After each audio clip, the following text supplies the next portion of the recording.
go ahead and ask your questions here, and we'll get in and out of here. Sean, you mentioned on the radio, Star's going to be out this week. Take us into when that injury happened, and because I think just trying to remember back when it first happened.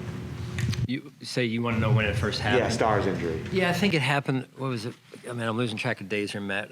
But earlier in the week, a little bit, was it the Green Bay game? Maybe the Green Bay game a little bit. He tweaked it, and so we were kind of monitoring it a little bit there. And so, yeah, it looks like he's not going to be able to go. So. There, who steps into that role, and how much do you miss him on game day? Yeah, we're going to miss him. I mean, it's hard to replace a player like that, and so, but it's an opportunity for someone else to step in and step up. So, I think it's more by committee, in particular at that position, with Harry and Zim and Ed and Vernon there. So. I know Emmanuel has been limited the last few days. You said he's going to be questionable, but are you pretty confident about where he is with that foot injury? Yeah, I won't know, Joe. I need to talk to Nate again today and see how he does a little bit out here today. So as to where it's how comfortable I am at this point. So. But I'm assuming it's the previous injury. Did it flare up at all this week? It's been getting better. It's just seeing where we're at today. What did you learn from a year ago not having Star that may best prepare you for what lies ahead, at least week one?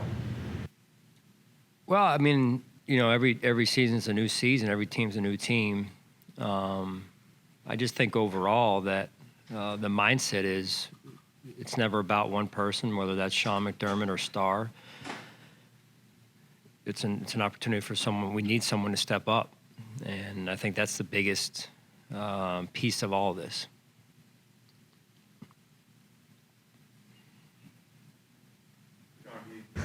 As you continue the week in preparation, evaluating what they do offensively, we talked a little bit about Ben and the respect that you guys have had over the last couple of years, but looking at what they have done in the preseason, their offense was pretty dynamic in the first few games. What do you have to do to slow them down? Yeah, I mean, I think it was last season they started 11-0 maybe or something like that, so got off to a great start, and we expect a tough football game. So that's how the NFL is every week, and they've got the highest paid player on defense in T.J. Watt, rightfully so. Hayward inside. I mean, they've got really good players, as I said earlier in the week. So it's going to be a physical, tough football game. Coach, I know you guys prepare all the time for crowd noise and stuff like that. For your defense this week, after being away from the noise for a year, do you kind of anticipate it just being like riding a bike? Just getting back on the bike and going in terms of dealing with it? Well, we try and practice it. Chris, you've been out to practice and hearing some of the environment we've tried to acclimate ourselves to. That said, I'm sure there will be a little bit of an adjustment, but you do the best you can to prepare before. And so hopefully as the weeks go, we'll get you more and more accustomed to it. Sean, I asked Leslie the other day about how the Steelers are starting two rookies on their offensive line, and he said, in regards to your pass rush, sometimes even though with how quickly Ben gets the ball out, you guys might not be able to bring him down. Sometimes the best pass rush is just kind of able to disrupt him. I guess, what do you see in terms of that matchup for this weekend?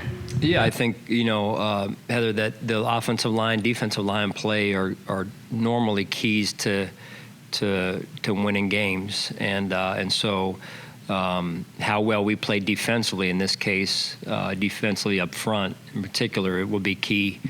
How well we play, along the offensive line will be key, trying to block their defensive line, who are, as I mentioned already, some really good players up there. So the challenge lies up front for our football team.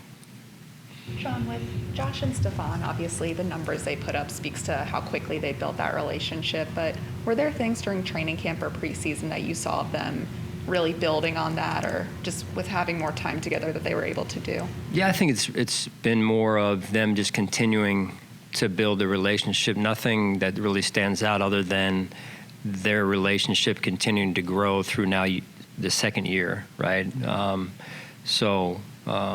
And I think with Cole and Steph together, bringing along a young player like Gabe Davis, Isaiah Hodgins, and then you add in a veteran, an older veteran, experienced veteran with Emmanuel.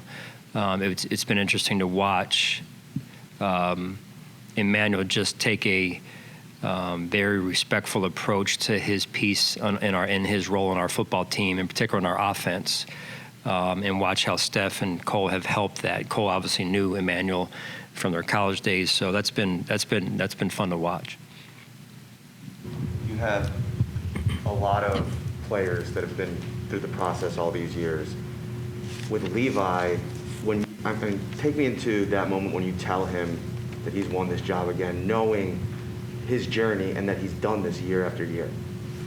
Yeah, I don't know if anyone's told him. You guys know, and Steve knows in particular, like how roles like after you're out there and you're like, okay, you kind of look around. It looks like I'm going to be the starter. I think that's probably where some of this unfolds, right? So, he's earned the job, and he's earned it in the last couple of years. So I think the key though is continuing to stay. To play with passion, continuing to compete every day, continuing to hone one's craft weekly in this league, even through the season, and that's for us as a football team as well, not just Levi. With Levi, is it almost better that he earned it rather than upgrade the position because of the way he's handled the competition every year, as an example to other starters and other guys that, hey, they're going to try and replace me, but this is how I handle it. And what an example he's been. Is that kind of makes you happy the guy still wins the job? It does. I mean, listen, Brandon and myself, we have to be unbiased in our evaluation. That said, you pull for guys like Levi, who's a walk-on at Alabama, has faced personal adversity with the loss of his father, comes here as an undrafted player, practice squad, and then gets elevated. And so his journey, his ascent, if you will, has been fun to watch. And again, I think it's just one of the great stories around the NFL. I'm sure his is not the only one, but real proud of him.